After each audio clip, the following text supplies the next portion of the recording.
Bonjour et bienvenue dans Ose te révéler, le podcast qui t'aide à remettre du sens dans ta vie. Je suis Charlotte et j'ai changé de vie et tu verras que ça n'est pas si compliqué que ça. Dans ce podcast, je te transmets les outils qui m'ont guidée dans ce parcours. Ma mission aujourd'hui est de t'aider toi aussi à te défaire de tes peurs et de tes croyances qui t'empêchent d'avancer, afin de t'affranchir des règles et des modèles de réussite pour oser créer la vie qui te ressemble à toi.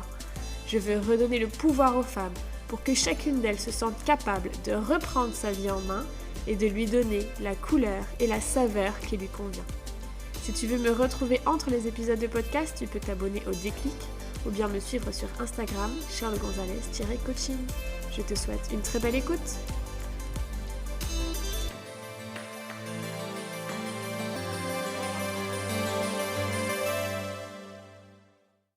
Bonjour à tous et bienvenue une nouvelle fois dans ce nouvel épisode de podcast.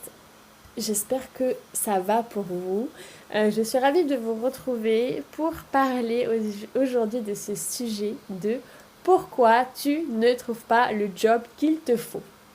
J'ai recensé 8 raisons pour lesquelles qui expliquent, selon moi, évidemment il y en a très certainement d'autres, que tu n'arrives pas, tu peux avoir des difficultés à trouver le job qu'il te faut. Et donc, tu te retrouves dans des situations où tu n'es pas épanoui dans ton travail, principalement du coup dans ton travail salarié. Alors c'est parti, on va commencer par la raison numéro 1. Tu as la croyance que c'est en changeant de job que tu seras heureuse. Tu penses que le mal-être que tu ressens est dû à ta situation professionnelle, au job que tu occupes actuellement, à l'entreprise pour laquelle tu travailles actuellement. Et donc tu fais dépendre, tu reportes ton bien-être intérieur, ton bonheur sur une situation extérieure. Sauf que tant que tu n'auras pas guéri certaines blessures, tant que tu n'auras pas décidé toi-même d'être heureuse ou de te sentir bien, quelles que soient les circonstances, tu ne seras jamais heureuse. Donc ça ne sera jamais le bon job pour toi. Le bien-être, le bonheur, c'est une question de choix personnel, choix intérieur. Tu peux être heureuse, épanouie, quelle que soit la situation. C'est toi qui choisis. Donc, si tu n'as pas eu ce déclic, si tu n'as pas cette prise de conscience, tu pourras potentiellement occuper n'importe quel job. Si tu n'auras pas toi-même décidé d'être heureuse dans ce job-là, tu ne le seras pas. Et donc, changer de job, tester de nouvelles choses ne servira à rien à ton bonheur parce que tu le feras toujours reposer sur des situations extérieures, sur des circonstances extérieures. Donc je t'invite à prendre tes responsabilités. Tu peux être heureuse dans n'importe quelle situation. Même si tu penses que tu as un job de merde aujourd'hui, excuse-moi du terme, tu peux être heureuse malgré tout. Je ne suis pas en train de te dire que tu dois rester dans cette situation si c'est un job qui ne te convient pas. Mais tu peux malgré tout être épanoui. Tu peux malgré tout bien vivre la situation, tout en étant consciente que ce job ne te convient pas et donc du coup en faisant tout ton possible pour trouver autre chose ou pour le quitter. Mais tu peux bien vivre cette situation.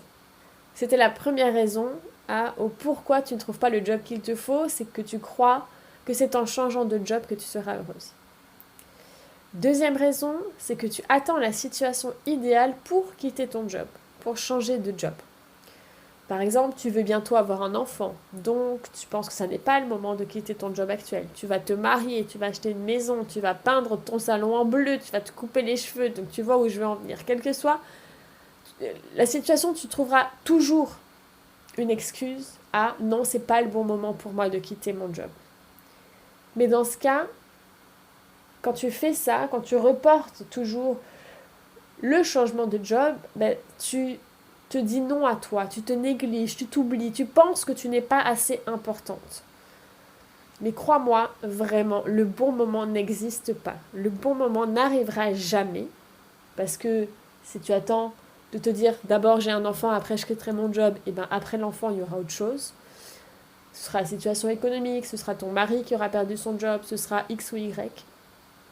Donc le bon moment, c'est tout simplement celui que tu choisis. J'ai quitté mon job lorsque mon fils avait 6 mois, que je prévoyais d'avoir un autre enfant, que mon mari voulait aussi changer de job.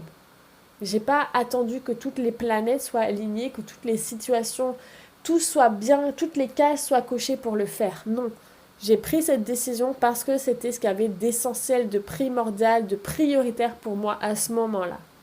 Donc, la raison pour laquelle tu ne trouves pas le job qu'il te faut, c'est que tu penses devoir attendre une situation idéale, l'alignement des planètes parfait, la conjoncture parfaite pour changer de job. Mais donc, du coup, tu ne le fais pas. La troisième raison, c'est que tu as peur de te tromper. Parce que tu n'es pas bien dans ton job actuel, tu as eu peut-être plusieurs expériences difficiles, douloureuses, et donc tu as peur que ces situations se reproduisent. Donc tu te dis, mais en fait, je ne sais pas si ce que je vais trouver sera mieux ou pire que ce que je vis déjà. Donc en fait, je préfère ne rien faire par peur du pire. Mais sauf que du coup, si tu ne fais rien par peur du pire, tu te coupes, tu t'empêches aussi de vivre une meilleure situation. Donc peut-être pour t'aider, tu peux te demander qu'est-ce qui pourrait t'arriver de pire si tu changeais de job, si tu prenais ce job-là que tu convoites, que tu as vu. Qu'est-ce qui t'arriverait de pire? Si ça se passe mal, si t'es pas bien, si finalement c'est pas ça. Et alors? Est-ce que tu as d'autres opportunités? Est-ce que tu pourras encore une fois changer de job? Est-ce que tu es lié à vie à ce nouveau job? Est-ce que tu peux partir? Bien sûr que oui. Donc non, de toute façon, tu ne peux jamais savoir si la prochaine étape, si le prochain job que tu auras sera celui qu'il te faut, sera le bon. Mais si tu n'essayes pas, dans tous les cas, tu ne sauras pas.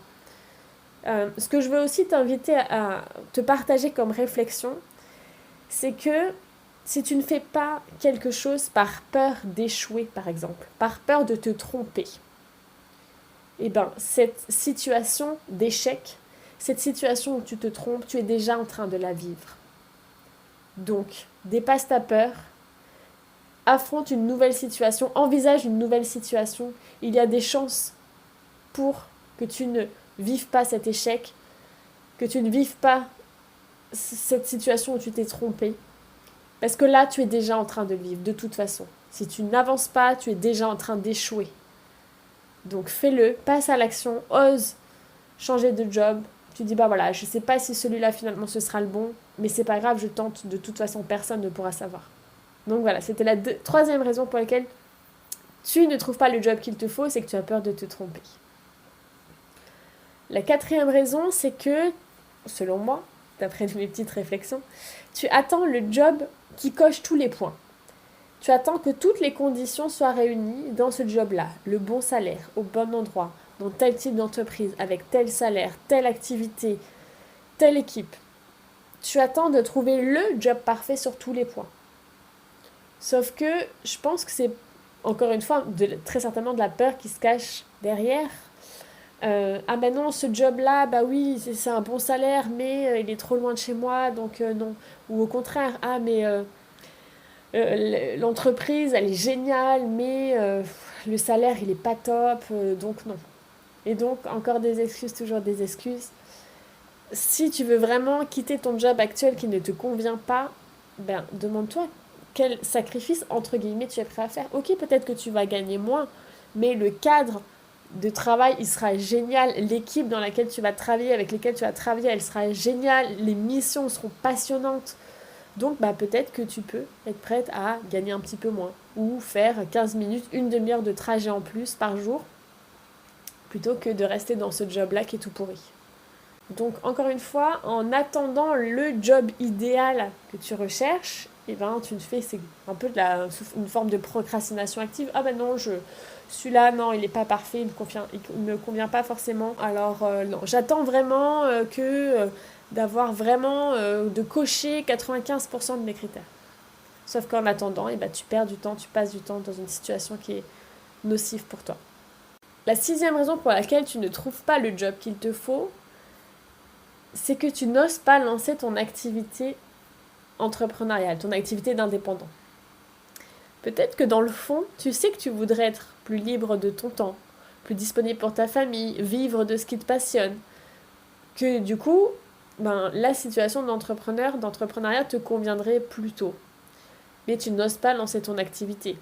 parce que tu as peur, parce que tu n'oses pas, parce que penses que tu n'as pas d'expérience, parce que tu penses que tu vas te tromper, etc., etc. Je peux te donner une pelletée de raisons pour lesquelles on n'ose pas entreprendre. Mais donc du coup, le résultat, c'est que tu restes dans une situation qui ne te convient pas, dans un job qui ne te convient pas, par peur de te lancer, par peur de faire quelque chose que tu n'as jamais fait, par peur de l'inconnu, etc., etc. Mais du coup, c'est une des raisons pour lesquelles tu ne trouves pas le job qu'il te faut, parce qu'en fait, peut-être qu'un job salarié, c'est pas ce qu'elle fait pour toi. Toi, tu as envie de liberté, tu as envie d'autonomie, tu as envie de développer ta passion, mais tu n'oses pas le faire. La septième raison qui fait que tu ne trouves pas le job qu'il te faut, c'est que tu crois qu'aucune autre situation est possible pour toi. Par exemple, tu penses que tu es obligé de démissionner pour quitter ton job, mais du coup tu veux pas le faire parce que tu te retrouverais sans argent, sans forcément si tu n'as pas trouvé d'autres possibilités.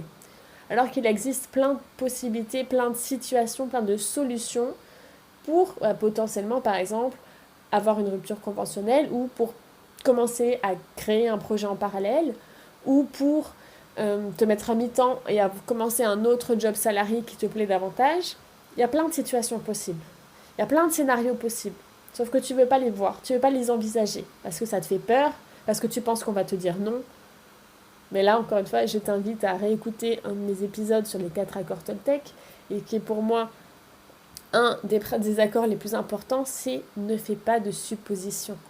Ne dis pas que tu n'obtiendras pas de rupture conventionnelle si tu ne l'as pas demandé. Ne dis pas que ça n'est pas possible d'avoir un autre job salarié si tu n'as pas essayé. Ne dis pas que tu n'es pas capable de lancer une entreprise, que l'entrepreneuriat n'est pas fait pour toi si tu n'as pas essayé. Donc, essaie le plus possible de faire une liste de situations, de scénarios possibles sans te limiter. Sans te limiter en plus à ce que tu connais déjà, à ce qui te fait peur, ou à ce qui ne te fait pas peur du coup. Envisage vraiment toutes les possibilités et peut-être fais-le plutôt avec quelqu'un d'autre qui n'est pas toi, qui n'est pas dans ta situation. Parce qu'il aura des idées, des propositions à te faire que toi tu n'as pas envisagé parce que tu vois ta réalité avec ton prisme à toi, avec ta façon de voir les choses, avec ton expérience, mais peut-être qu'une autre personne va t'ouvrir les yeux, t'ouvrir la porte à d'autres solutions. Et enfin, la 8e raison pour laquelle tu ne trouves pas le job qu'il te faut, c'est que très certainement, ou peut-être, tu te sens seul et tu ne sais pas quoi faire. Tu ne sais pas vraiment finalement ce que tu veux pour toi. Tu ne te connais pas assez, tu ne sais pas comment tu fonctionnes, de quoi tu as besoin, ce qui est important pour toi, ce que tu sais bien faire. Et donc du coup, tu as besoin d'être accompagné, d'être rassuré pour apprendre à mieux te connaître, pour dépasser tes peurs, pour guérir tes blessures, pour oser quitter ton job, pour oser passer à l'action, pour oser t'exprimer, oser parler de toi, oser assumer ce dont tu as besoin. Et donc parfois c'est difficile de le faire tout ça seul, déjà de prendre conscience de ces petits blocages qui t'empêchent d'être pleinement épanoui, d'oser pleinement faire ce que tu veux, réellement faire. Et donc pour ça, tu peux être accompagné par une coach, par un formateur, par quelqu'un, par un thérapeute qui va t'aider à débloquer ces situations-là. Donc voilà, j'ai fait une petite liste qui selon moi évidemment, et il y en a très certainement d'autres, des 8 raisons pour lesquelles tu ne trouves pas le job qu'il te faut. Je t'invite une nouvelle fois à me partager ton avis, ton ressenti sur cet épisode. Un petit mot pour te dire que la liste d'attente de la 3e session du coaching Ose te révéler est ouverte. Ose te révéler s'adresse à des salariés qui ne se sentent plus épanouis dans leur job et qui veulent le quitter, qui veulent éventuellement lancer leur entreprise mais qui ne savent absolument pas ce qu'elles veulent faire, qui elles sont, ce qu'elles ont envie vraiment. Et donc, Ose te révéler, c'est un accompagnement de groupe de 4 mois avec une séance par semaine, donc un truc très intense, vraiment à vivre, où on explore en profondeur qui on est vraiment, ce qu'on veut, et donc on dépasse les limites, on prend confiance en nous, et on ose enfin quitter notre job, créer une activité qui nous convient ou trouver un autre job salarié qui nous convient. Donc voilà, tout ça pour te dire que du coup la liste d'attente est ouverte, je te mets le lien dans la description. Pourquoi une liste d'attente? Parce que les places sont limitées à 6 personnes. Donc c'est pas beaucoup. Les inscriptions ouvriront bientôt, donc si tu veux être informé de l'ouverture des inscriptions, du programme que je change complètement pour cette 3e session avec des surprises, donc voilà, je n'en dis pas plus pour l'instant, mais si tu veux être informé un petit peu de tout ça en avance, inscris-toi sur la liste d'attente. Évidemment c'est gratuit la liste d'attente, évidemment c'est pas du tout engageant, mais comme ça tu es assuré de recevoir les bonnes infos au bon moment et de ne pas rater cette session du 3e groupe qui commencera en octobre. Donc on a encore un petit peu de temps, mais je commence à en parler dès maintenant. Voilà pour cet épisode, j'espère qu'il t'a plu. J'ai pris énormément de plaisir à partager tout ça avec toi. J'espère déjà que que j'ai semé des petites graines dans ta tête et que ça pourra permettre à avancer vers certaines prises de conscience et certains déclics. En tout cas, si tu souhaites me parler de ton ressenti après l'écoute de cet épisode, n'hésite pas à m'écrire sur Instagram, Charlotte Gonzalez-coaching. Vraiment, je serais ravie de partager tout ça avec toi et vos retours me font toujours très plaisir. Donc, merci à tous, à très vite pour un nouvel épisode de podcast.